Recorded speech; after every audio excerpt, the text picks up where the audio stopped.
సోదర మహాశర ఆధ్యాత్మిక ప్రియులారా, మానవ మనుగడ కోసము వివాహం అనేది చాలా ముఖ్యమైనది. మరి ఈ వివాహం అనేది 4 ఉద్దేశాలతో 4 పునాదులపైన జరుగుతుందని విశ్వకారుణ్యమూర్తి జగత్ ప్రవక్త ముహమ్మద్ సల్లల్లాహు సల్లం గారు తెలియజేయడం జరిగింది.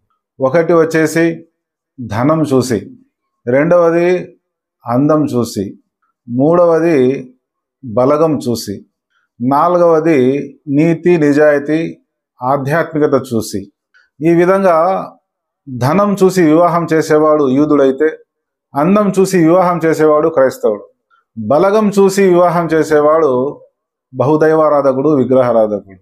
మరి ముస్లిములు విశ్వాసులైన వారు 4వ విషయం ఏదైతే ఉందో నీతి నిజాయితీ సభ్యత సంస్కారము ఆధ్యాత్మికత ఉండి, ఈ ఆధ్యాత్మికతో పాటు అందము ధనము బలగం ఉంటే మంచిదే. కానీ అవి 3 లేకపోయినా ఆధ్యాత్మికత చూసి మీరు వివాహం చేయండి అన్నారు. ఎందుకంటే ధనం అనేది కొంతకాలం ఒకరి వద్ద ఉండవచ్చు, మరికొంతకాలం మరొకరి దగ్గర ఉండవచ్చు. ఈ ఐశ్వర్యం అనేది శాశ్వతంగా ఉండేది కాదు. అదేవిధంగా అందం అనేది కొంతకాలానికి అంతమైపోతుంది, శాశ్వతంగా ఉండేది కాదు. అదేవిధంగా బలగం ఏదైతే ఉందో, అధికారం ఏదైతే ఉందో అది శాశ్వతంగా ఉండేది కాదు. అందుకోసము సభ్యతా సంస్కారాలు ఆధ్యాత్మికత ఏదైతే ఉంటుందో ఆ జీవితంలో సుఖశాంతులు పరిఢవిల్లేదానికి అవకాశం ఉంది.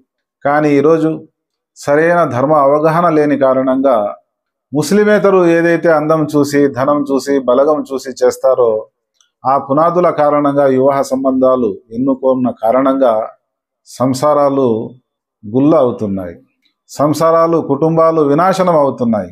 మరి వీటి నుంచి మనల్ని మనం కాపాడుకోవాలి అంటే ప్రవక్త ముహమ్మద్ సల్లల్లాహు సల్లం గారు బోధించిన బోధనలు ఏవైతే ఉన్నాయో వాటిని మనం ఆచరించినప్పుడే ఇహపరలోకాలలో గౌరవప్రదమైన జీవితం గడిపేదానికి అవకాశం ఉంది. అస్సలాము అలైకుం వరహమతుల్లాహి వబరకాతుహు.